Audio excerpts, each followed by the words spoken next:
मराठीमध्ये सध्या handsome hunk हा एक महत्त्वाचा टॉपिक झालेला आहे आणि त्याच्यात कश्मीरचं नाव घेतलं नाही तर फार चुकीचं ठरेल. आणि आज या हँडसम हंकचा बर्थडे आहे. Kashmir, happy birthday. थँक्यू दोन्ही कॉम्प्लिमेंट्स करतं, हँडसम हंकच्या पण आणि बर्थडेच्या विशेष करतं सगळं. नक्कीच. कश्मीर, बर्थडे म्हटलं की प्रत्येकाचं एक बर्थडेची आठवण असते लहानपणाची, किंवा एक फेवरेट गाणं असतं की हे गाणं माझ्या बर्थडेला वाजलं पाहिजे असं वगैरे वाजायला वाटायचं. तुला असं काही आठवतं का की तुझी अशी फॅन्टसी होती? असं काही आठवतं का असं नाही आहे, पण बेसिकली मला म्हणजे गुरुदत्त साहेबांपासनं गीता दत्त, मजरू सुलतानपुरी, साहिल उद्यानवी यांचे सगळ्यांच्या गाण्यांचे पण शौक आहेत खूप. मी सतत ऐकत असतो ते. पण विशिष्ट माझा जेव्हा बर्थडे असतो किंवा मी कुठली मोठी पार्टी करत असतो, तुम्ही कोणालाही विचारा, माझे दिग्दर्शक, माझ्या ॲक्ट्रेसेस, माझे प्रोड्युसर्स हे खूप टॉर्चरमधनं जातात त्या रात्री. कारण त्यावेळेसचं माझं एक फॅन्टसी असते एखाद्या गाण्याची, आणि त्या अख्खी रात्र ते गाणं रिपीटवरती लागतं. जसं ह्या बड्डेला मी पक चिक पक राजा बाबू हेच गाणं लावून बसलो होतो, आणि त्यावरती माझा हट्ट होता की त्यावरती सगळ्यांनी नाचायचं. जो स्पृहाला घेऊन मी नाचलो आहे, समीर विध्वंसला घेऊन मी नाचलो आहे, माझ्या प्रोड्युसर रवी सिंग आहेत त्यांना घेऊन मी नाचलो आहे. आणि त्यांना माझ्या बड्डेला ही एक गोष्ट सहन करावीच लागते. असं कुठलं तरी एक तू चीज बडी आहे मस्त मस्त, पक चिक पक राजा बाबू, अखियों से गोली मारे, ही सगळी माझी बड्डेच्या दिवशीची गाणी असतात. आणि एक कुठलं तरी गाणं ते सिलेक्ट होतं आणि ते अख्खी रात्र प्यार की पुंगी बजा दे लास्ट बर्थडेला होतं. सो अख्खी रात्र सगळेजण तेवढंच एक गाणं रिपीटवरती लागलं होतं. सगळ्यांना ते ऐकावं लागतं. मग ह्याच्यासाठी काही खास प्लॅनिंग असतं आधीपासून की हे? हां, त्यावेळेस मी एक 106.4 FM, आता रेट्रो FM सुरू झालेलं आहे, त्याच्यावरती त्या दिवशी जे माझ्या तोंडात बसलेलं गाणं असतं आणि त्यावरती ही सगळी 90sची गाणी लागतात. आणि 90s माझं एक ग्रोईंग डेज होते, माझे स्कूल डेज होते. सो त्या काळात ही खूप मला म्हणजे अगदी तेव्हा हे डान्स नंबर्स गोविंदाचे वगैरे खूप फेमस होते.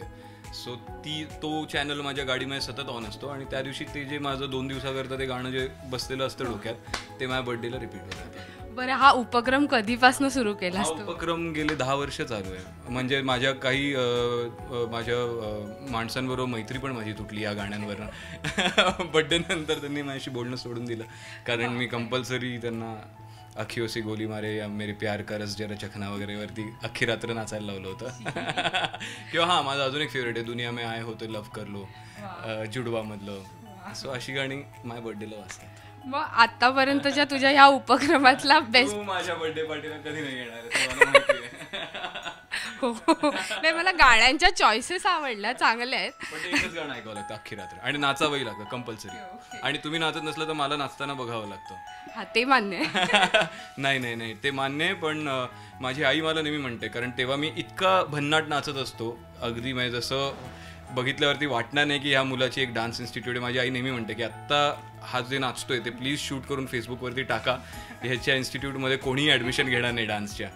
सो तशा प्रकारचा तो नाच असतो. त्यामुळे युजली माझे सगळे मित्र टर्न ऑफ होतात, डोळे मिटून बसतात, काय होतं किंवा लवकर झोपायला जातात. पण मग हे जे हा जो उपक्रम आहे, कधी आई बाबांसोबत केलास का? सतत आईसोबत. आई बाबा असले तरी सुद्धा हे चालूच राहतं. माझे मित्र, माझे आई बाबा आणि तेव्हाचे जे कोणी दिग्दर्शक, ॲक्ट्रेस वगैरे ज्यांच्यावर मी काम करत असतो, ते त्या बर्थडे पार्टीला असतात. त्यांना कंपल्सरी असतं ते अटेंड करणं, आणि ते गाणं ऐकणंही कंपल्सरी असतं. नक्कीच तुझ्या निमित्ताने एक वेगळा, तुझ्या बड्डेच्या निमित्ताने एक वेगळा उपक्रम आम्हाला कळला. खूप इंटरेस्टिंग आहे. बड्डे म्हटलं की तू आधी शाळेत असताना किंवा लहान असताना जे काय करायचंस आणि आत्ता काय करतोस, ह्याच्यामध्ये किती फरक पडला? फरक एवढाच पडला आहे की लहान असताना मला आठवतं आहे, माझ्या वाढदिवसाला शाळेत तर नॉर्मल जसे बर्थडेज होतात तसेच मला कॉस्ट्युम्सचा खूप नाद होता, खूप शौक होता. सो प्रत्येक बर्थडेला मला माझे लहानपणीचे फोटोज काही तुम्ही जर का पाहिलेत तर एक होता जेव्हा काहीतरी अमिताभ बच्चनचा कुठला तरी मूवी बघितलेला होता मी, आणि पोलीस ऑफिसर. सो मला पोलीस ऑफिसरचा ड्रेस आणलेला होता. मी 6-7 वर्षाचा होतो. तो अख्खा दिवस, आणि पुढचे 2 दिवस मी फक्त पोलीस ऑफिसरच्या ड्रेसमध्ये होतो. एक बर्थडेला मी फक्त सुपरमॅनच्या कॉस्ट्यूममध्ये होतो. सो दुसऱ्या दिवशी शाळेत सुद्धा मला सुपरमॅनच्या कॉस्ट्यूममध्येच पाठवलं गेलं, कारण मी जायला तयार नव्हतो. आणि शाळेतनं परत पाठवलं गेलं की युनिफॉर्म घालून ये, नाही तर शाळा अटेंड करू नकोस. सो असे कॉस्ट्युम्सचा मला खूप शौक होता. सो लहानपणचे बर्थडेचं ते वैशिष्ट्य होतं कुठलं ना कुठलं. जसं आता गाण्याचं असतं, एक कुठलं तरी गाणं रात्रभर प्ले होत राहतं, तसं 2-3 दिवस बर्थडे आला की त्या बर्थडेला जो कुठला कॉस्ट्यूम सुपर हिरोचा किंवा पोलीस ऑफिसरचा किंवा डाकूचा किंवा कसलाही घेऊन आलेली असेल आई माझ्याकरता, तो कॉस्ट्यूम त्या बर्थडेला आणि त्याच्या पुढे 3 दिवस घातला जायचा. आताचं असं आहे की आताचे मोस्ट बर्थडेज माझे कामातच जातात. I enjoy it. मला सेटवरती ती जी 60 लोकं असतात ती माझी फॅमिली बनते त्या एका वर्षाकरता. सो मी त्या फॅमिलीबरोबर गेले 2-2.5 वर्ष मी जेवढ्या फिल्म्स केलेल्या आहेत, 5 फिल्म्स झाल्यात माझ्या आत्तापर्यंत, तर मला ते सौभाग्य लाभलं की गेली 2-2.5 वर्ष मी सेटवरती माझा बर्थडे साजरा केला आहे काम करत करत त्या फॅमिलीसोबत. पण त्या व्यतिरिक्त जर का सुट्टी मिळाली तर मी पहिला गाडी काढून पुण्याला पळतो आणि आईसोबत माझा वाढदिवस घालवतो. ह्या बड्डेच्या निमित्ताने जी फॅमिली तुला भेटली त्याच्यामध्ये स्पृहाही आहे, समीर विद्वंस आहे. काय आहे तो चित्रपट, काय? मला काहीच प्रॉब्लेम नाही असं चित्रपटाचं नाव आहे. म्हणजे सुरुवातीला आमच्या निर्मात्यांना कळलंच नव्हतं की हे असं काय नाव, मला काहीच प्रॉब्लेम नाही. सो त्यांना खूप मोठा प्रॉब्लेम होता त्यासोबत. पण ती ॲक्च्युली आत्ताच्या पिढीची स्टोरी आहे. स्पृहा आणि माझ्यामधली स्टोरी आहे. मला असं वाटतं की मला काहीच प्रॉब्लेम नाही मध्ये खूप दडलेलं एक डीप मिनिंग आहे की आपण आज जे जगतोय, म्हणजे प्रत्येक कपल जे लव्ह मॅरेज करून आज राहतंय आणि दोघंही वर्किंग असतात, त्यांनी ती फिल्म बघितल्यावरती त्यांचे डोळे उघडतील, त्यांना खूप कनेक्ट होईल, रिलेट करतील आणि त्यानंतर स्वतःच्या रिलेशनशिपमध्ये काही बदल करावेसे त्यांना वाटतील पॉझिटिव्हली. अशा प्रकारची ती कथा आहे, गंमत जम्मत करत करत. सो मला काहीच प्रॉब्लेम नाही. हा एक टर्म आहे जो आपण नेहमी म्हणतो, अरे मला काहीच प्रॉब्लेम नाही, पण खरं त्याच्यामागे खूप प्रॉब्लेम्स असतात आणि आपण वरवर म्हणत असतो हां ठीक आहे मला काहीच प्रॉब्लेम नाही. ही म्हणण्याची जी पद्धत आहे ही आजकालच्या कपल्सचं हा एक पेटंट फ्रेज झालेली आहे. काही झालं की जर का आपल्याला झटकायची असेल रिस्पॉन्सिबिलिटी किंवा जास्ती वाद घालायचा नसेल तर आपण लगेच म्हणून मोकळे होतो मला काहीच प्रॉब्लेम नाही. So that is what the film is about. आणि स्पृहा तर उत्कृष्ट अभिनेत्री आहे, सो तिच्याबरोबर काम करायला मजा येते. तिचं मला एक आवडतं की ती तिच्यात हिपोक्रेसी हा एलिमेंट अजूनपर्यंत आलेला नाही आहे. ती जशी आत आहे तशीच बाहेर दिसते. सो इतकी स्पष्ट स्वच्छ सरळ मुलगी आहे की जवळपास आम्ही आधी कधीच काम केलं नव्हतं, आम्ही ओकेजनली भेटलोसुद्धा नव्हतो कधी, पण सेटवरती डिरेक्टली भेटलो आणि दुसऱ्या दिवशीपासून आमची जी घट्ट मैत्री झाली ती आय होप अजून वर्षानुवर्ष तशी चालत राहील. समीर, मला खूप आनंद झाला की ह्या दिग्दर्शकाबरोबर मी काम करतोय. तो टॅलेंटेड आहे आणि सगळ्यात महत्त्वाचं म्हणजे माझ्या पिढीचा आहे. सो आमची वेवलेंथ खूप छान मॅच होते आणि माझ्या पिढीच्या इतक्या टॅलेंटेड दिग्दर्शकाबरोबर काम करत असल्यामुळे ते मित्राबरोबर काम करायचं जे एक फिलिंग असतं ते सतत सेटवरती होतं. आम्ही एक शॉटच्या आधी खूप गप्पा मारायचो आणि डायरेक्ट जाऊन शॉट देऊन टाकायचो. So it was great fun.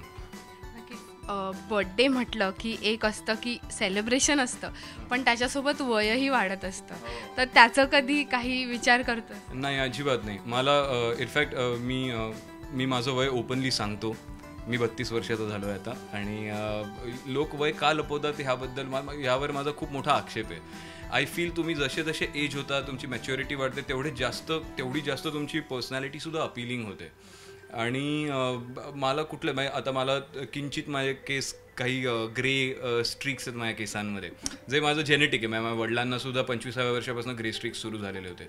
So ते डाय वगैरे करायचे, हेअर कलर करायचे.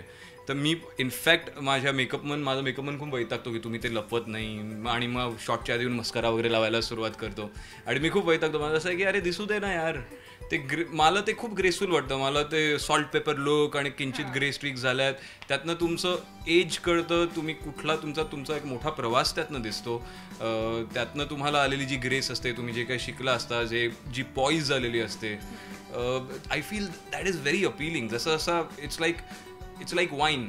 ती जशी एज होते तशी त्याच्यातली गंमत, त्याच्यातली मजा वाढत जाते.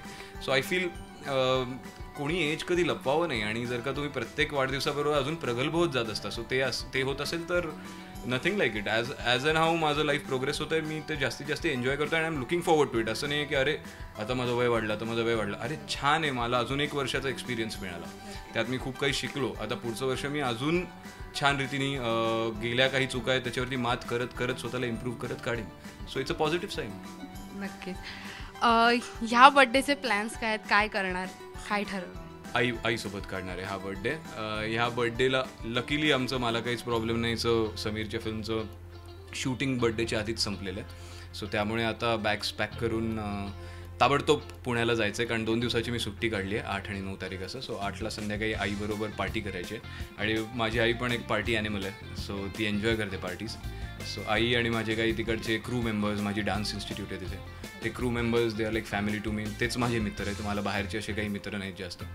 सो ते सगळे जमणार आमच्या टेरेसवरती आणि आमचे एक ब्युटिफुल टेरेस आहे पुण्याला, जिथे एक 40 लोक बसून पार्टी करू शकतात. सो तिकडे बसून आम्ही कधी पुण्याला गेलो होती कुठल्या लाऊंजमध्ये डिस्कमध्ये पबमध्ये जात नाही, कुठल्याही 5 स्टारच्या पब किंवा डिस्क किंवा टेरेस बारला तोडीस तोड असं माझं टेरेस आहे, किचन टेरेस आहे. सो आम्ही युजली पार्टी तिकडे करतो. किचन टेरेस आहे तर तू कधी काही बनवलंस का मित्रांसाठी वगैरे बर्थडे? मी मॅगी बनवलाय. That's about it. Me in fact तुम्ही सांगू का, बर्थडेच्या दिवशी असं नाही, पण एक काळ होता जेव्हा मी मुंबईत स्ट्रगल करत होतो आणि एकटा राहतो, लग्न झालं नव्हतं माझं तेव्हा. सो मी फिटनेसमध्ये खूप असल्यामुळे मला घरचं जेवण लागतं, मला बाहेरचं जेवण अजिबात आवडतसुद्धा नाही मुळातच. सो मी पुण्याला जाऊन आमच्या किचन टेरेसवरती आमच्याकडे ज्या 24 तासाच्या बाई आहेत कामाला, त्यांच्याकडनं 4 भाज्या शिकलो होतो आणि मी रोज घरी त्या 4 भाज्या सकाळी उठून बनवायचो. फक्त एवढंच आहे की त्या अर्ध्या तासात बनवायच्या, मला बनवायला 4 तास लागायचे. सो सकाळी 6 वाजता उठायचं, 7ला जिमला जायचं, घरी यायचं, नाश्ता करायचा आणि 10ला मी भाजी बनवायला सुरुवात करायचो. तर 1-2-2:30ला माझी भाजी बनायची आणि एवढा वेळ काढल्यानंतर तशी एक वाटीभर भाजी बनायची, जी मी बसून मग खायचो 2:30 वाजता. सो हे मी माझ्या किचन टेरेसवरती शिकलेली गोष्ट आहे. ह्यावेळेस किचन टेरेसमध्ये काय बनणार आहे? 2 गोष्टी नक्की. आमच्या इथे काम करायला रेखाताई, मी आता म्हणलं 24 तासाचे जे आहेत मेड, त्या उत्कृष्ट ड्राय चिकन बनवतात घरी आणि सुरमई फ्राय बनवतात, फॅब्युलस. सो ह्या 2 गोष्टी म्हणजे ह्याची ऑर्डर असते. मी मुंबईवरनं गाडी काढली 8 तारखेला सकाळी की पहिला फोन जातो की ताजी सुरमई आणि चिकनचे लेग्स घेऊन या, कारण आज संध्याकाळी ते बनवायचं. आणि कधी फोन नाही केला तरी सुद्धा ते आलेलं असतं. काश्मीर येणार म्हणल्यावर ते येतं आणि ते संध्याकाळी बनतं, किलोभर बनतं आणि सगळ्या गेस्ट्स करतं ते असतं. आता ठीक आहे, तू चिकन आणि सुरमई तर नक्कीच खाशील, पण आता आपण तुझ्या बर्थडेचा केक खाऊया.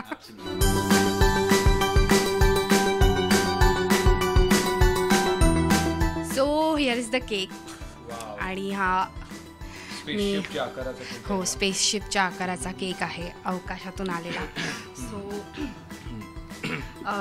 जशी तुझं गाणं होतं, तू ह्या वीक्स आपण हे गाणं गाणार आहोत, तू केक कापणार आहे.